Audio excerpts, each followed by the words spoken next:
All right, so this Knife Thoughts video is going to be on this knife, the ZT-0357. And if you like your knives to lock and not unlock accidentally, then this might be an interesting video for you. So why do I say that? Well, first of all, this knife was loaned to me by my friend Dan. So huge thank you to Dan for loaning this knife. He is relatively new to knives, but not new to, collectibles and kind of hobbies and things like that. And so he has signed up for a couple of the subscription boxes, and specifically this one came out of the Smoky Mountain Knife Works General box or Gen box, which is their higher end box. I think it's about $200, and you get a bunch of knives that end up equaling well over $200 if you had bought them separately on their own.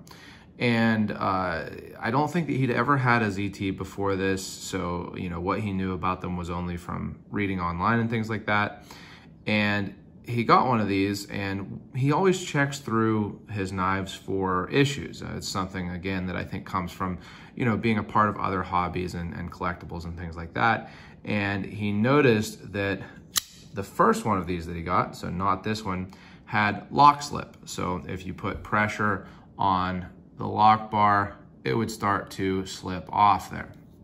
And of course, that was a big surprise to him, being that Zero Tolerance is, their whole brand, their whole marketing is based off of the knives being tough. Now, some of that has changed in recent years, but that's something that really they still stick to in their marketing, is that they build quality, strong knives, and they're made in the USA, and they have good materials and everything like that.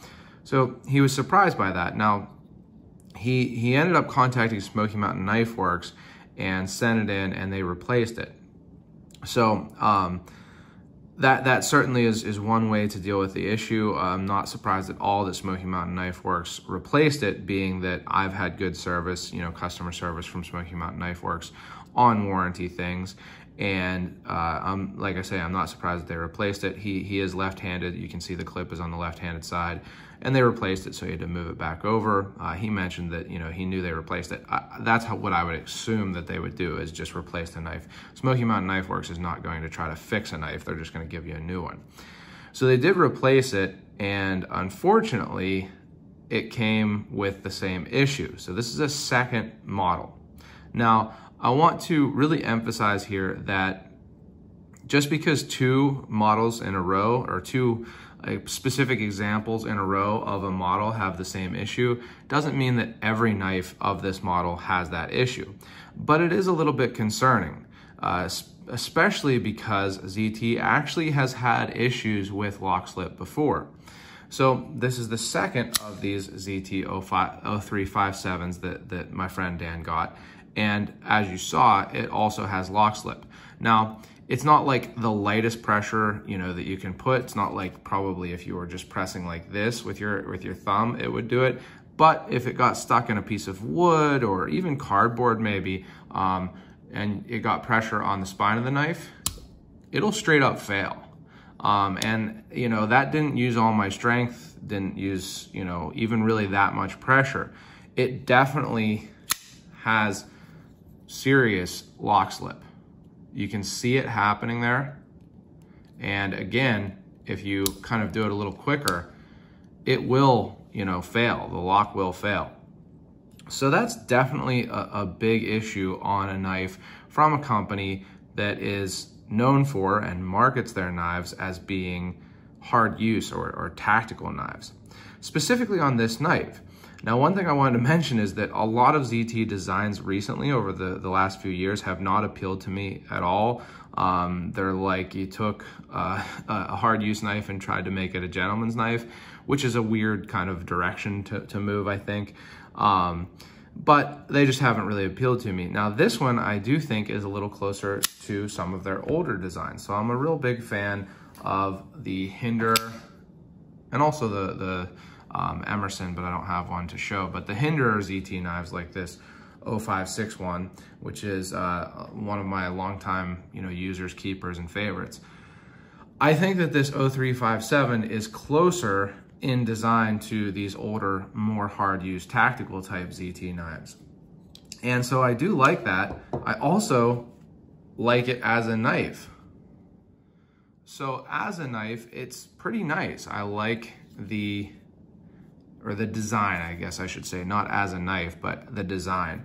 I like the handle. It actually feels really ergonomic in my hand. It's a pretty simple handle shape, which if you watch my channel, you know I like a simple handle, and I think a simple handle makes for an ergonomic handle. Nice and simple, some machining on there that gives it a little bit of a 3D feel, but I can get all 4 fingers on it, definitely. And this area here, my thumb can kind of sit in that. And I do like the blade shape also. It's a nice, you know, curve, really gradual curve towards a pretty, you know, pointy, usable tip there. Nice swedging on both sides, pretty even looking grind, to be honest, and a really heavy stone wash, which I actually like quite a bit. I think it looks good, and it's definitely going to hide scratch as well, which again lends itself to what I think this knife, this model from ZT does better than a lot of their recent ones, which is being what I see ZT as being, which is a higher end tactical or hard use knife, folding knife. So that's why it's such a disappointment to see it having this issue, because while yes, probably most of the time that you would be using this knife, this would not become an issue. It's just something where when you know this is going on, you just can't trust it for that type of hard use. Of course, most of my knife use is nowhere near hard use. It's cutting cardboard and things like that. But if that's why you're buying a knife, which when you buy a ZT, I think often that is part of why you're buying it, because you want a knife that you know can be used for those hard use type things, then having this issue is just gonna, in my opinion, suck away all the trust that you have in the knife. So it's really unfortunate. I, like I said, have liked a lot of ZT designs. Now, I'll just mention one time in this video that I am blocked by ZT, Kershaw, Kai, and I think some other associated sister brands on Instagram because I criticized their proprietary pivot tool. I don't remember exactly what I said. Of course, they deleted the comments, any comments that were negative towards them, but their PR person is known for doing that type of thing. I actually reached out through my personal Instagram, was like, hey, I like your knives. Like, you know, I just criticized one thing. And they're like, no, unless you know, it doesn't sound like you're actually sorry. So they blocked my personal Instagram too, I think. So that's just a little bit of a side note here that I honestly always kind of like to mention in a video about a ZT or Kershaw. But like I say, I think that it's a nice design. It just really is unfortunate that it has this issue, and especially being that Kershaw, or specifically ZT, have had lock slip issues before on their knives. So why does it have this issue? Well, what my friend seems to think, and honestly what I think also, is that as it again is the case, if I remember correctly from previous times that ZT has had issues with lock slip, is that this lock face is probably too steep of an angle. So if you look here, you can see that only a small amount of the lock bar actually interfaces with the blade. Now, that's not always a problem. It's, you know, just something that's not always a problem. But being that the face on, or the tang on the blade itself is a pretty steep angle, I think that's where the issue arises. So not only does only a small amount of the lock bar contact the blade tang, but the blade tang has this, you know, pretty steep angle to it. And so I think that's why it has this lock slip. And it's unfortunate because, like I say, if I remember correctly, I think this is what was going on with some other ZTs in the past. And it's something that ZT definitely can get right. I mean, this knife has much less of an angled tang on the blade, and, you know, definitely locks up solid after years of use and, to be honest, some genuine hard use. So it's unfortunate that, you know, it's apparent that ZT can get the lock fit interfacing right. It's just that sometimes they don't. Now, I don't know if the fact that this is one, not a frame lock, but rather a liner lock. It is a pretty hefty liner lock, but a liner lock. Or two, that this is assisted rather than, you know, just a manual flipper, has anything to do with it.